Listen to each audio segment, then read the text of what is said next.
जो मानवाधिकार था वो देश के लोगों को नहीं मिला।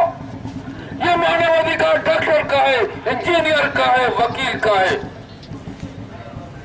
छोटा दुकानदार है, बड़ा दुकानदार है, एग्रीकल्चर कृषि क्षेत्र में है या उद्योग क्षेत्र इंडस्ट्री क्षेत्र में है, मानवाधिकार हर एक का है।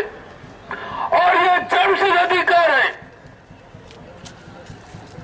मानवाधिकार एक जन्मसिद्ध अधिकार है और जन्मसिद्ध अधिकारी मानवाधिकार है।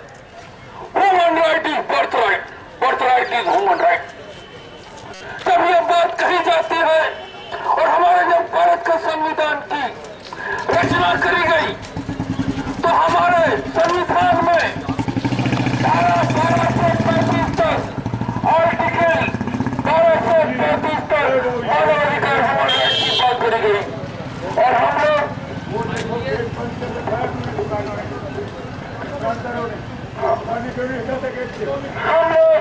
तो ये जो मानवाधिकार जो है हर एक का है, हर एक को मिलना चाहिए और मानवाधिकार में सामूहिक विकास होना चाहिए।